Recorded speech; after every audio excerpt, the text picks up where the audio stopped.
Hi, this is Raymond Rose. Thanks for joining me today on Raymond Rose Media. As a reminder, all of my podcasts are only audio. There's never any videos. Today, you're looking at a part of my living room as I'm making this podcast. Listen, if you're living paycheck to paycheck, I'm really sorry and saddened to hear that. I've got some excellent advice that I'm going to share with you over the next minute or two. Grab a paper and pencil, or at the very least, listen to this podcast several times because the information I'm going to give you is expert advice. Number one, you must keep track of every penny you spend. Where is all your money going? I don't care if you're buying a coffee at the local coffee shop for $2 or you're going out for dinner for $20 or whatever it might be. The first thing you need to do is to figure out where your money's going, because at this point, it's not likely you're going to be able to increase your income unless you're going to go get another job or take on a part-time job or create a side hustle. So the answer, step one, is where is all of your money going? Keep track of it. I don't care if you carry a notepad with you or you've got an online bank account that does all the work for you. But every weekend or whatever day you pick, one day a week, analyze where did you spend all of your money. And then once you've got it all written down, you have to be blunt and honest with yourself and say, okay, I got to start cutting my expenses. What am I going to reduce or what am I going to totally eliminate? And the first step that I would tell you, and again, you're not going to want to hear this, but this is what it's going to take. You ready? Is eliminate all the things that you drink except for tap water. No more juice drinks, no more milk, no more beer, no more wine, no more soda, no nothing. Drink tap water. I mean, it costs pennies per ounce, number one. Number two, drink water at home. Go out and buy a good BPA, healthy, one of those little water bottles. Bring water from home. I've got a podcast coming up that I'm going to talk more about the different filter systems that you can buy for your water at home for less than $40. But listen, start drinking only water. That alone is going to save you hundreds. No, it's going to save you thousands of dollars a year, especially if you have a family. So that's number one. Number two, I know you're not going to want to hear this, the food that you're eating. Simplify everything. Just start eating healthy salads that have lots of protein in it. That's where to get your protein source. The cost of meat, the cost of all these other items that you're putting on your plate, oh my goodness, don't even tell me that you're buying snacks. You got to eliminate all of that from your diet. Not only is that going to help you save money, it's going to help you become a lot more healthier. Again, I know these are habit changes. You may not want to hear what I'm saying, but like I said, unless you're going to go out and get a new job or a part-time job, you got to cut way back on all of your expenses. Next, stop eating out. I know when I was younger, eating out was a luxury. I may have eaten out once every month, when I was younger, or I was lucky if I ate out at all when I was living with my mom and dad. And now it seems that people are grabbing a lunch here, grabbing an after work dinner there. You got to stop eating out. You're spending all that money. You got to change your habits in that. Next thing you got to do is stop going to the national coffee chains and buying your coffee, your sugary drink, your donuts, your muffins. It's amazing to me the amount of money that I'm seeing people spend on coffee. I've got a podcast coming up. I just did it yesterday, actually, where you can make a delicious cup of quality coffee at home for 6 cents. Get an inexpensive coffee maker at one of the big box stores. Buy one of those good Contigo ceramic mugs. Make your coffee at home. Stop waiting in line. Stop spending money. Stop tipping all these people. Make your coffee at home or whatever. Drink water and then a cup of tea and a cup of coffee, and then that's it. Stop it. Next, eliminate or drastically cut your cable TV bill. I have a friend of mine that spends over $300 a month on all of the different cable shows that that family watches.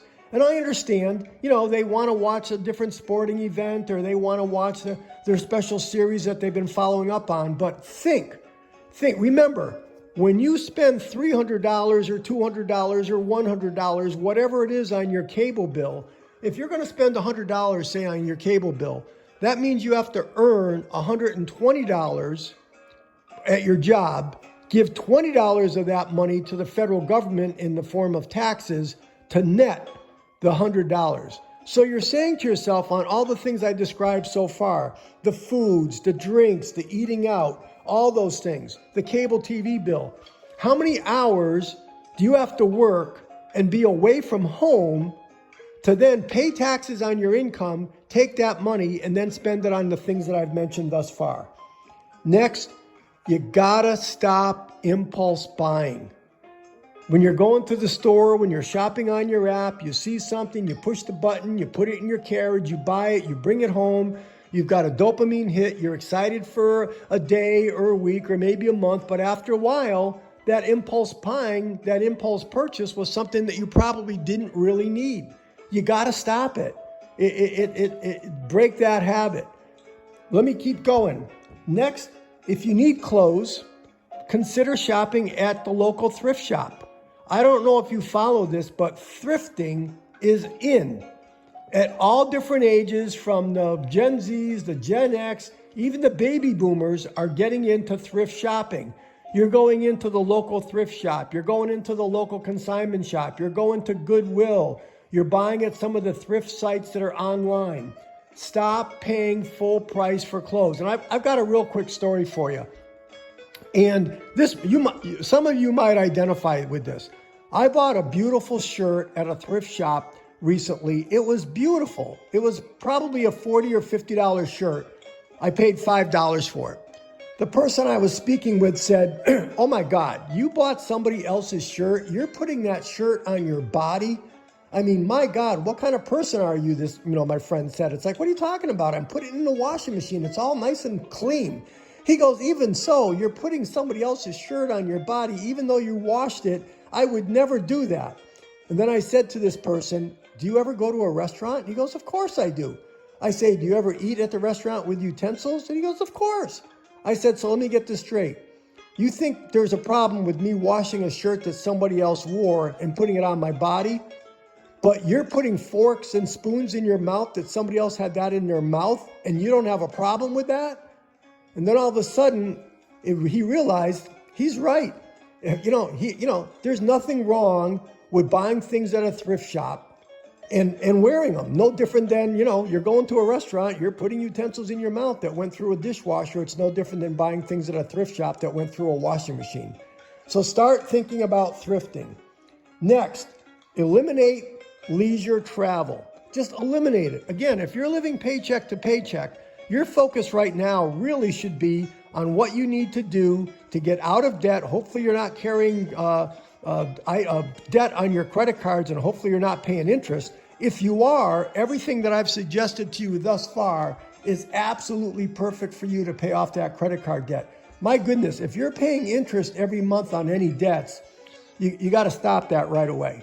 You got to eliminate your credit card debt. Then you got to start building a savings account. And the way you're going to do that is by following the advice I've given you thus far. Listen, I'm going to take a quick break. I hope you're enjoying what I'm giving you so far. I've got some more tips coming up. Please consider subscribing to my channel. Click that subscribe button. And if you would, thus far, if you're happy with the information I'm sharing with you, hit the thumbs up link so that you'll like this podcast. That'll help the YouTube algorithm push it out to more people. Okay, back to the list. This is a tough one. You got to figure out ways to lower your current housing cost. I don't know if you need to downsize and maybe sell your house and buy something smaller. Maybe it's a matter of selling your home and moving into an apartment temporarily and using some of the equity to help you bail out of your debt issues. Take a really good hard look at that. I know there's a lot of people, especially seniors, that are coming across, senior citizens that have some financial issues. Their kids are gone, but they're still living in their big house, paying big taxes and big insurance bills and all these responsibilities of the yard and the driveway and cutting the grass and snow blowing. I mean, all those things. It's time to take a real good hard look at the position that you're in as it relates to your housing costs. And then following up on what I had said to you earlier regarding your debts, if you can change your lifestyle regarding what you're putting in your body, regarding food and water, food and drink, and then hopefully now you're making some time to be healthier, to eat healthier, and maybe start exercising a little bit more. Being healthy will save you money. No doubt about it. So that's a very key part. And then the last two things, number one, if all those things you've already done and you're still having issues, then contact your local town hall and find out what types of centers, maybe it's a senior center, maybe it's an adult center, maybe it's one of the local assistance centers. What programs are available to give you assistance? Maybe it's like an EBT's program where you're going to be able to get assistance for food, or a fuel assistance program that's going to help you pay your utility bills. All these different things are out there. Don't be embarrassed to take advantage of them. That's why they're there. And then bottom line is, like I said, figure out if there's ways, once you've done all that, you've looked at all your discretionary income, then you're saying to yourself, what do I need to do to increase my cash flow? Grab a part-time job, I don't know, get a side hustle, whatever. I'm sure there's more things that I'm missing. These are just things that I'm rattling off the top of my head. There are steps that you can take. Again, look in the mirror tomorrow morning and say to yourself, what do I need to do? What habit changes do I have to make in order to put myself in a better position for myself, my family, and for my future? I'm sure there's other ideas that I didn't think about. Please put them in the comment section below. And as I said earlier, I'm hoping you got a lot of good tips out of this. Every single day, I make a podcast that's just a few minutes long with information that I'm sharing with people like yourself. Please consider subscribing to my podcast. My podcasts aren't long. I do my best to get to the point. I'm very blunt. I don't candy coat anything. I don't spend 30 minutes to tell you something I can tell you in 10 minutes. I don't want to waste your time. So if you would, please subscribe to my podcast. Number one, please like my podcast. Give me a thumbs up. Number three, please share this podcast with your family and friends. And number four, put your comments in the section below. Critique me. Tell me what I could be doing better. And if you've got any ideas on ways to save money, put them down there too. This is Raymond Rose. Thank you for joining me today on my channel. I appreciate your support.